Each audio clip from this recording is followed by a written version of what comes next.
Business man سے سیاستدان اور سیاستدان سے گورنر بن گئے، زندگی میں کتنی تبدیلی آئی؟ زندگی میں تبدیلی تو آئی ہے۔ پہلے فیملی کے لیے کچھ ٹائم نکل جاتا تھا، لیکن گورنر بننے کے بعد فیملی کے لیے ٹائم بالکل ختم ہو گیا، کیونکہ 18 گھنٹے کام کرتے ہیں، صبح 10 سے لے کے رات فجر ہو جاتی ہے،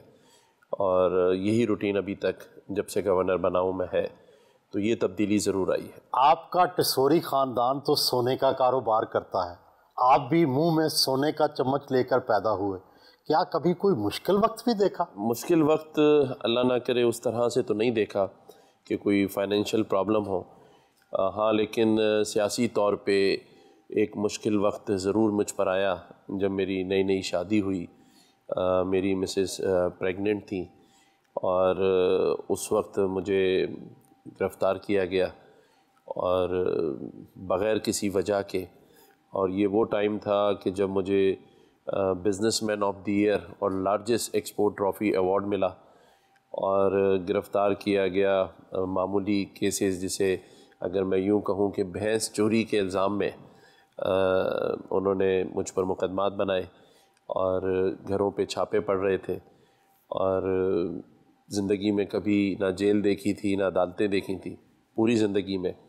اور مسز علیحدہ بھاگ رہی تھیں، میں علیحدہ، کیونکہ گھروں پہ چھاپے تھے، تو وہ مشکل ٹائم زندگی میں ہم نے 3 سے 4 مہینے کا پہلی دفعہ زندگی میں دیکھا۔ پیر پگاڑا صاحب کی فنکشنل لیگ میں گئے، وہاں سے متحدہ قومی موومنٹ میں آ گئے، اور پھر سیدھے گورنر۔ یہ سیاست میں اس قدر تبدیلیاں کیوں؟ جب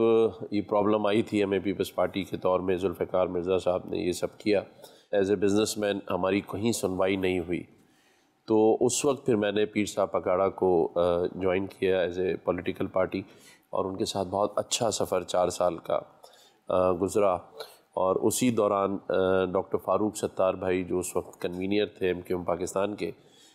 پیر صاحب کی اجازت کے ساتھ میں نے پھر M Q M Pakistan join کیا۔ آپ جب گورنر بڑھے تو سوشل میڈیا پر بھی اور چیمے گوئیاں بھی ہوئیں، آپ متحدہ کے اس ونگ سے ہیں جو دہشت گردی کرتا تھا، تو آپ نے اس تنقید کو کیسے سہا؟ ہاں، تو وہ جب گورنر بنا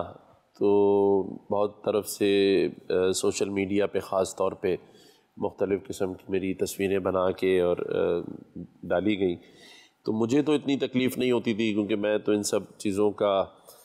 عادی ہوں کہ مخالفت ضرور برداشت کرنی چاہیے جب آپ کسی ایسے سفر میں، اور خاص طور پہ جو سیاست کا ہو، اس میں تنقید کا برا نہیں ماننا چاہیے۔ ہاں لیکن دکھ تب ہوتا تھا جب اسکول سے بچے آ کے، خاص طور پہ میری بیٹی مجھے کہتی تھی کہ کلاس میں لوگ اس طرح کی باتیں کر رہے ہیں، اور پھر اس وقت عمران خان صاحب نے اپنے مینار پاکستان کے جلسے میں یہ کہا کہ سندھ کا گورنر دیکھو اور مولا جٹ دیکھو،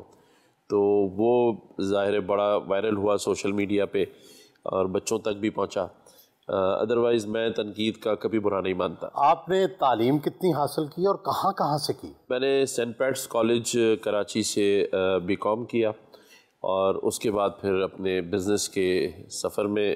بہت ینگ ایج میں شامل ہو گیا تھا۔ فیڈریشن اور ایسوسیشن کی پالیٹکس میں نے کافی ٹائم گزارا، تو کراچی سے ہی تعلیم اپنی مکمل کی۔ یہ تاثر کس حد تک درست ہے کہ آپ پاکستانی اسٹیبلشمنٹ کے آدمی ہیں؟ دیکھیں، ہونا تو پاکستان کے جو حالات ہیں اس ریجن میں،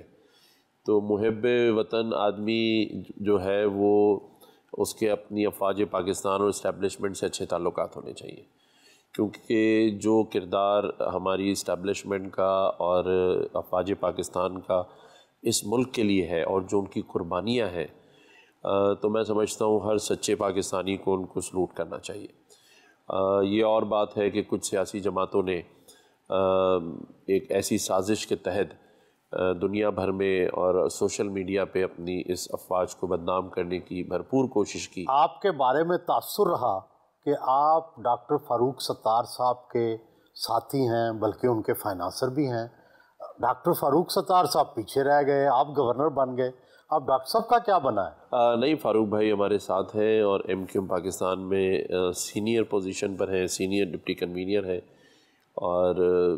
یہ صحرا بھی میرے ہی سر جاتا ہے کہ گورنر بننے کے بعد یہ جو 3 گروپ بنے ہوئے تھے، جس میں مصطفیٰ کمال بھائی، فاروق ستار بھائی اور خالد مقبول بھائی، ان تینوں بھائیوں کو بھی ساتھ بٹھایا اور ان میں اتفاق پیدا کیا، اور آج آپ دیکھ لیں کہ سبھی لوگ ساتھ ہیں ایک دوسرے کے۔